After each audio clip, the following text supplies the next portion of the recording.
여기 한국의 부정적인 모습만 생각하고 있는 스페인 출신의 제약회사 팀장과 한국에 대해 책으로만 접한 스코틀랜드의 교수가 한국을 방문하고 대체 무슨 일이 있었던 걸까요? 그 충격적인 이야기 지금 바로 시작합니다. 인천국제공항 밖에 서 있는 제 손이 떨렸어요. 차가운 겨울 공기가 제 뺨을 물어뜯듯 스쳐 지나가고 제 숨은 작은 구름으로 변했어요.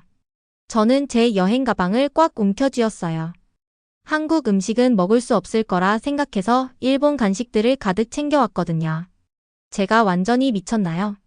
저는 혼잣말로 속삭였어요. 제 이름은 소피아 라미레즈예요. 저는 32살이고 스페인 빌바오 출신이에요. 하지만 스페인은 이제 아득한 기억처럼 느껴져요. 제가 겨우 6살 때 아버지의 일 때문에 우리 가족 모두가 일본 고베로 이사했어요. 저는 그곳에서 자라고 언어를 배우고 문화를 받아들이며 열심히 일해서 큰 제약회사의 팀장이 되었어요. 일본은 제가 사는 곳일 뿐만 아니라 제 정체성이에요. 학교에서 일본 선생님들은 한국이 가난하고 뒤떨어진 나라라고 가르쳤어요. 그들은 한국이 일본의 도움으로만 발전할 수 있었다고 말했어요. 역사 수업 시간에 그들은 독도가 일본 영토라고 가르쳤어요. 한국인들이 자기네 것이라고 계속 주장하지만요. 또한 한국 사람들은 시끄럽고 무례하고 예의 바르게 행동하는 법을 모른다고 가르쳤어요. 저는 그들이 말한 모든 것을 믿었어요. 지난달 제 친구 유키가 서울 여행에 대해 이야기했어요. 그녀는 얼마나 멋진 곳인지 계속 말하더라고요. 한국? 저는 그녀의 얼굴을 보고 웃었어요. 일본이 훨씬 더 좋은데 왜 굳이 거기에 가려고 해? 그들의 기술은 낡았고 음식은 그저 일본 요리의 나쁜 모방품일 뿐이야. 유키는 저를 슬픈 눈으로 바라봤어요. 소피아, 당신은 한 번도 가본 적이 없잖아. 당신은 그저 다른 사람들이 말한 것을 반복하고 있을 뿐이야. 저는 눈을 굴렸어요. 쓰레기를 먹어보지 않아도 그게 쓰레기라는 걸 알 수 있어. 하지만 이제 저는 여기 한국에 와 있었어요. 모두 한 사람 때문이었죠. 박형진 이사님. 5일 전 한국 제조회사의 박 이사님이 일본에 있는 저희 사무실을 방문하셨어요. 저는 제가 냉담하게 대하기로 결심했어요. 제 태도를 통해 일본이 얼마나 우월한지 보여주기 위해서요. 하지만 제가 예상하지 못한 일이 일어났어요. 박 이사님은 일을 정말 훌륭하게 잘하셨어요. 그는 CEO부터 청소 직원까지 모든 사람을 존중하며 대했어요. 그는 일본 문화에 진정한 관심을 보이셨고 정말 많이 알고 계셨어요. 그의 친절함, 지성, 그리고 품위에는 제가 무시할 수 없는 무언가가 있었어요. 그가 미소 지을 때면 방 전체가 밝아지는 것 같았어요. 그가 한국으로 돌아간 후 저는 그를 계속 생각하지 않을 수 없었어요. 그의 얼굴이 제 꿈에 나타났어요. 회의 중에도 그의 목소리가 제 머릿속에 들렸어요. 이 이상한 감정은 제가 평소와 전혀 다른 행동을 하게 만들었어요. 저는 일주일 휴가를 내고 아무에게도 어디로 가는지 말하지 않고 서울행 비행기에 올랐어요. 공항에 서서 포옹으로 서로를 맞이하는 한국 가족들과 목적지로 서두르는 여행객들을 바라보면서 저는 이 충동적인 여행이 제가 한국에 대해 알고 있다고 생각했던 모든 것, 그리고 저 자신에 대해서도 생각각을 완전히 뒤흔들어 놓을 거라는 것을 전혀 알지 못했어요. 저는 최악의 상황을 대비했어요. 제 마음속에서 한국은 더러운 거리, 오래된 기술, 그리고 무례한 사람들이 있을 거라고 생각했어요. 저는 실망할 준비가 되어 있었죠. 하지만 제가 본 것은 마치 강력한 파도처럼 저를 덮쳤어요. 인천국제공항은 제가 전혀 예상하지 못했던 모습이었어요. 그곳은 마치 유리와 철로 만든 거대한 성당 같았어요. 일본에서 본 어떤 공항보다 더 크고 더 현대적이고 더 깨끗했어요. 입국 절차는 제가 전에 본 적 없는 기술을 사용했어요. 그들은 모든 것을 안전하게 유지하면서도 방문객들을 믿을 수 없이 빠르게 처리했어요. 이게 맞나요? 저는 혼란스러워하며 주변을 둘러보며 중얼거렸어요. 공항을 걸어다니면서 저는 더 놀라운 것들을 발견했어요. 바닥에는 사람들이 어디로 가야 할지 안내하는 패턴을 바꾸는 LED 조명이 있었어요. 디지털 정보 키오스크는 12개의 다른 언어로 도움을 제공했어요. 직원들은 완벽한 영어, 일본어, 중국어를 구사했어요. 서울의 지하철은 700개 이상의 지하철 시스템은 저를 더욱 놀라게 했어요. 도쿄의 네트워크보다 더 많았어요. 그리고 열차는 정확히 시간에 맞춰 초 단위로 도착했어요. 플랫폼에는 사람들을 안전하게 보호하기 위한 유리 장벽이 있었고, 열차 안에서는 디지털 지도가 여러 언어로 실시간으로 우리가 어디에 있는지 보여주었어요. 하지만 가장 놀라운 것은 사람들 자체였어요. 제가 표를 사려고 하면서 혼란스러워 보였을 때, 한 노인 여성이 저에게 다가왔어요. 한국이 처음이신가요? 기계가 좀 복잡할 수 있어요. 여기 제가 도와드릴게요. 그녀는 완벽한 영어로 말하며 사용법을 단계별로 저에게 보여주었어요. 이것은 제가 미워하도록 배웠던 한국이 아니었어요. 이것은 현대 세계를 따라잡으려고 노력하는 후진국이 아니었어요. 이것은 심지어 일본도 구식으로 보이게 만드는 시스템을 갖춘 기술 강국이었어요. 마침내 박 이사님의 회사 건물에 도착했을 때 저는 갑자기 계획이 없다는 것을 깨달았어요. 제가 여기서 뭘 하고 있는 거죠? 저는 그저 감정에 이끌려 이곳까지 여행해왔고 다음에 무엇을 해야 할지 아무런 생각이 없었어요. 제가 그곳에 얼어붙은 채 확신 없이 서 있을 때 저는 뒤에서 익숙한 목소리를 들었어요. 소피아 씨, 정말 당신인가요? 저는 돌아서서 박 이사님을 보았어요. 그의 눈이 놀라움으로 커져 있었어요.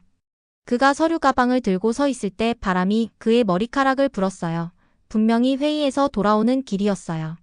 저는 사업차 한국에 왔어요. 저는 더듬거렸어요. 제 뺨이 당혹감으로 뜨거워졌어요. 제 변명이 얼마나 가식적으로 들리는지 저도 알 수 있었어요. 그의 눈은 마치 진실을 알고 있는 것처럼 반짝였지만 그는 제 이야기를 의심하지 않았어요. 정말 놀라운 우연이네요. 진짜 한국 환대를 보여드려야겠어요. 배고프신가요? 그날 저녁 박 이사님은 저를 좁은 골목길에 숨겨진 전통 한국 식당으로 데려갔어요. 우리가 작은 나무 문을 밀었을 때 저는 중앙에 500년 된 나무가 자라고 있는 아름다운 안뜰을 보고 놀랐어요. 안에서 우리는 바닥에 놓인 쿠션에 앉았고 서버들이 제가 전에 본 적 없는 음식들을 하나씩 가져왔어요. 이것은 비빔밥이에요. 박 이사님이 설명했어요. 어떻게 다채로운 야채, 고기, 계란을 밥과 섞는지 보여주면서. 그리고 이것은 갈비예요. 우리의 특별한 양념 소갈비예요. 한 입 먹을 때마다 저는 새로운 맛을 발견했어요. 달콤하고 매콤하고 그리고 감칠맛 나는 맛이 제 혀 위에서 춤을 췄어요. 이것은 다른 요리를 모방하려는 음식이 아니었어요. 이것은 수천 년 동안 발전해온 자신만의 역사와 정체성을 가진 음식이었어요. 한국 음식에는 5가지 요소가 있어요. 박 이사님이 저에게 말했어요. 색, 향, 맛, 질감, 그리고 온도.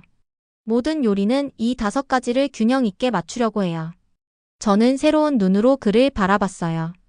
이건 제가 예상했던 것이 아니에요. 그는 부드럽게 미소 지었어요. 한국에 대한 많은 것들이 당신을 놀라게 할 수 있어요, 소피아 씨.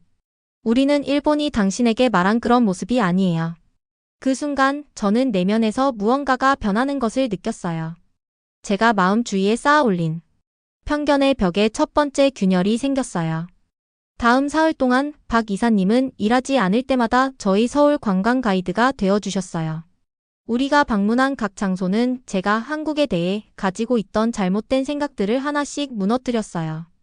첫날 우리는 경복궁을 방문했어요. 저는 못 하나 사용하지 않고 지어진 아름다운 목조 건물들을 보고 눈을 믿을 수 없었어요. 단청이라고 불리는 나무들보에 칠해진 밝은 색상들은 건물들이 마치 동화에서 나온 것처럼 보이게 했어요. 하지만 저를 가장 놀라게 한 것은 궁전 전체가 날씨와 적으로부터 보호하기 위해 과학적 원리를 사용해 설계되었다는 점이었어요. 이 궁전은 1395년에 처음 지어졌어요. 박 이사님이 우리가 거대한 뜰을 걸어가면서 말씀하셨어요. 일본의 침략 동안 불타 없어졌다가 나중에 다시 지어졌어요. 저는 머릿속에서 이상한 감정이 꼬이는 것을 느꼈어요.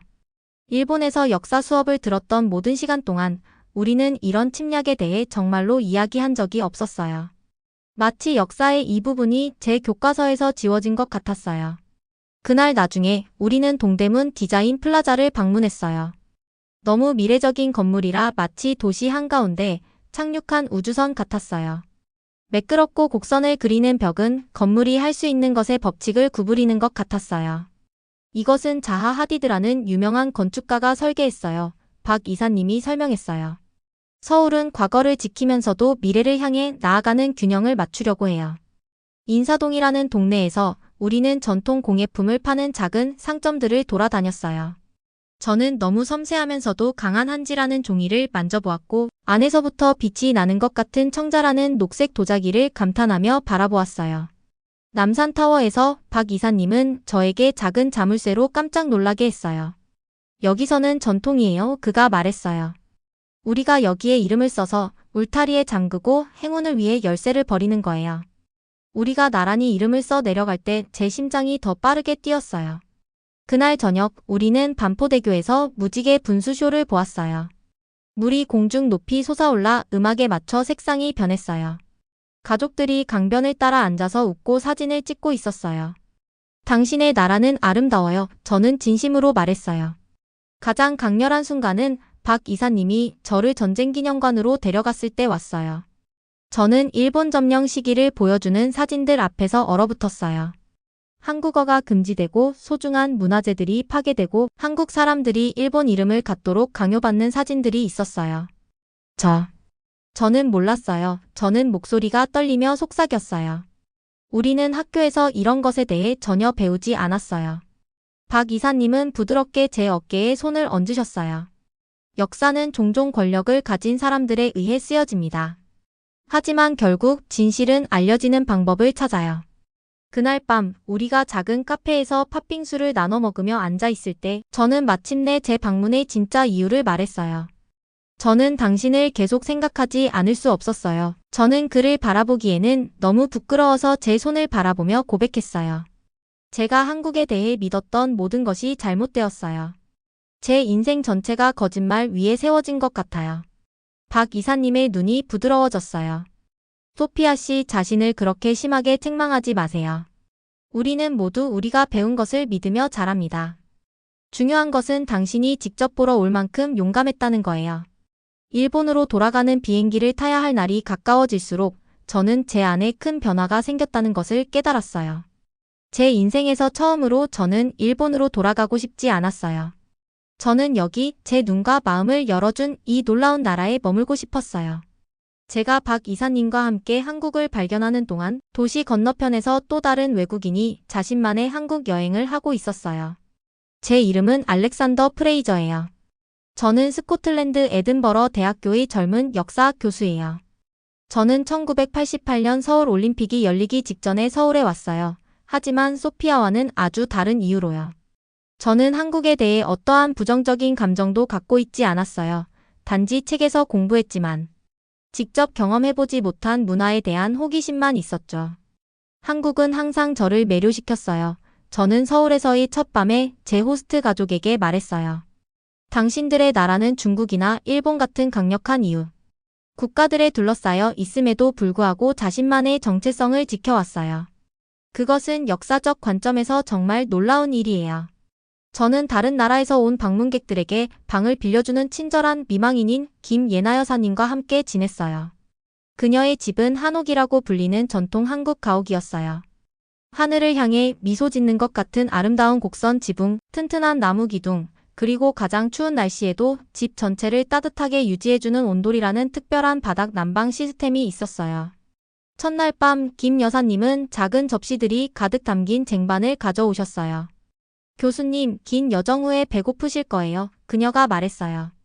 이건 그저 간단한 저녁 식사일 뿐이에요. 저는 제 앞에 놓인 모든 음식을 보고 놀라서 바라봤어요. 김이 모락모락 나는 하얀 쌀밥 한 그릇, 매콤한 빨간 김치, 완벽하게 구워진 생선, 참기름으로 간을 한 시금치, 부드럽게 졸인 두부, 그리고 향기로운 뜨거운 국 한 그릇이었어요. 이게 간단한 거예요. 저는 기쁨에 차서 웃었어요. 왕을 위한 식사 같아 보여요. 김 여사님은 수줍게 미소 지었어요. 한국에서는 평범한 식사에도 반찬이라고 하는 많은 작은 요리들이 있어요. 우리는 다양한 맛과 영양소의 균형이 중요하다고 생각해요. 그 첫 번째 식사는 제가 한국 문화에 깊이 빠져들게 된 시작에 불과했어요.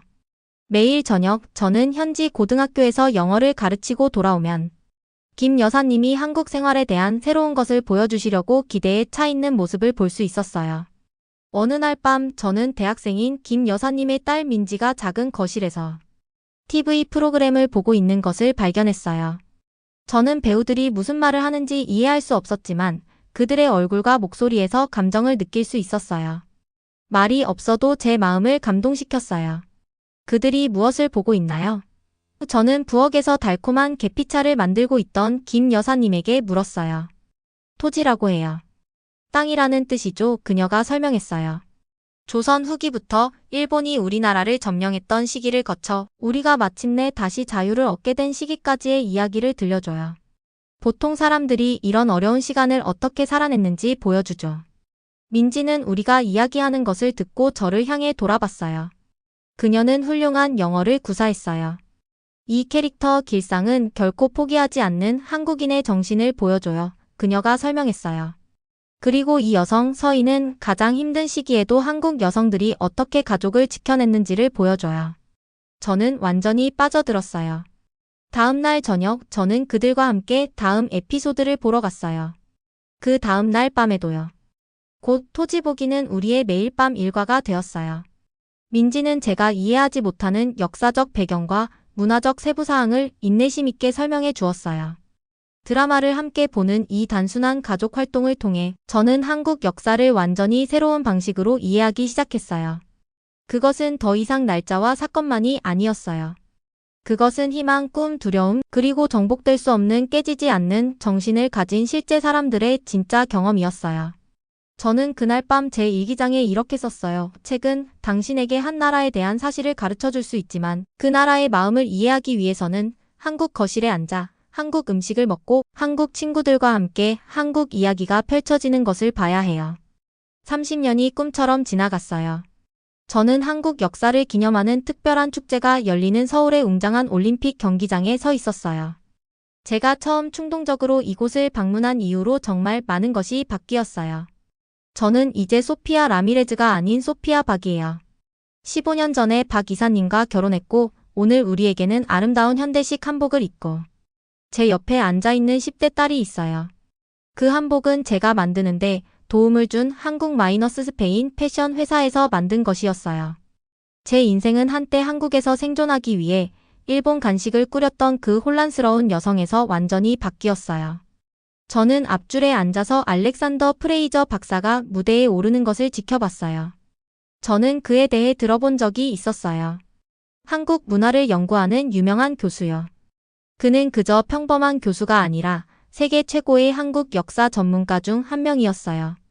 저는 우리의 이야기가 이상한 방식으로 연결되어 있다는 것을 몰랐어요. 제가 1988년에 처음 한국에 왔을 때 저는 단순히 호기심이 많았어요. 프레이저 박사가 연설을 시작했어요. 호스트 가족과 함께 역사 드라마를 보는 것이 평생의 발견 여정으로 이어질 줄은 상상도 못했어요. 저는 한국 역사 드라마가 어떻게 특별한지 설명하는 그의 말을 주의 깊게 들었어요. 그는 일본 드라마가 검게 칠한 이빨과 같은 이상한 미의 기준을 보여주는 반면 중국 드라마는 황제의 웅장함에 초점을 맞추지만 한국 드라마는 일반 사람들의 감정을 보여주는데 더 신경을 쓴다고 말했어요.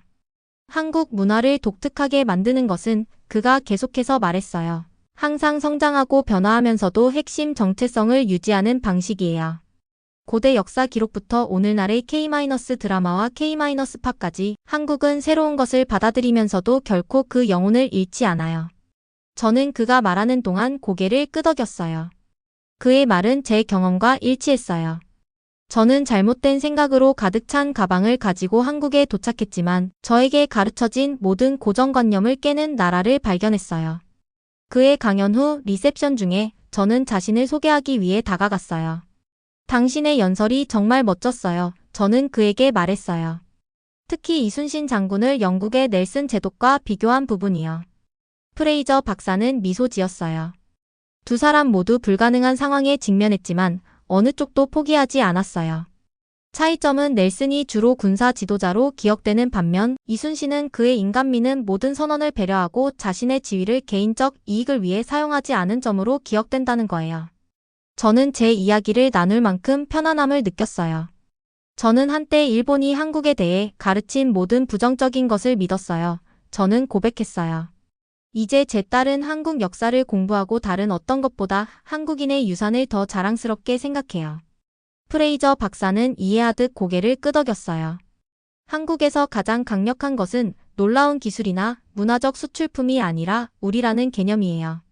한국인들은 내 나라가 아니라 우리나라라고 말해요. 그 공동체 의식이 그들이 많은 침략과 어려움을 극복하는 데 도움을 주었어요. 그날 저녁 나중에 올림픽 경기장 위로 화려한 불꽃이 터질 때 저는 남편과 딸과 함께 서서 빛나는 불빛이 서울의 스카이라인을 채색하는 것을 보고 있었어요. 제가 처음 방문했을 때보다 도시는 더욱 성장했어요.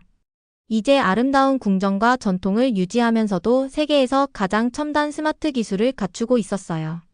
뭘 생각하고 있어요? 저의 멀리 바라보는 표정을 알아차린 남편이 물었어요. 저는 그의 손을 꼭 잡았어요. 저는 하나의 충동적인 여행이 어떻게 모든 것을 바꿔놓았는지 생각하고 있었어요. 만약 제가 그날 한국에 오지 않았다면, 만약 제가 제 눈으로 진실을 보지 않았다면, 저는 평생 거짓말을 믿으며 살았을 거예요. 우리 딸이 호기심 어린 눈으로 쳐다봤어요. 엄마랑 아빠가 어떻게 만났는지 한 번도 말해주지 않았어요. 처음에 한국에 오게 된 이유가 뭐였어요? 저와 남편은 서로 아는 미소를 교환했어요. 긴 이야기예요. 저는 말했어요.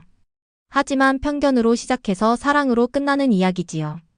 때로는 우리가 두려워하도록 배운 것들이 실제로는 우리 삶에서 가장 필요한 것들일 수 있다는 것을 발견하는 이야기예요. 마지막 불꽃이 하늘을 빨강, 하양, 파랑의 한국 국기의 색으로 물들일 때 저는 맹목적인 증오에서 깊은 이해에 이르기까지의 제 여정에 대해 생각했어요.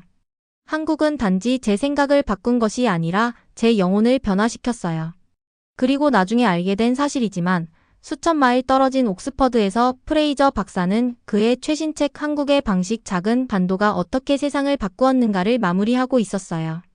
그의 책상 위에는 1989년 한국에서의 마지막 밤에 찍은 한국 호스트 가족의 오래된 사진이 있었어요. 그 옆에는 손으로 쓴 메모가 있었어요. 선생님, 당신은 항상 우리 한국 가족의 일원이 될 거예요. 꼭 다시 오세요. 그는 그 이후로 30번 이상 한국을 다시 방문했는데 매번 방문할 때마다 과거를 존중하면서도 미래를 포용하는 문화에 대한 그의 사랑이 더욱 깊어졌어요. 한국은 두 명의 다른 외국인, 두 개의 다른 여정. 우리 둘 모두에게 자신의 눈으로 보는 것이 진실을 찾는 유일한 방법이라는 것을 보여준 놀라운 나라예요. 지금까지 영상이 즐거우셨다면 구독, 좋아요, 알림 설정 부탁드립니다.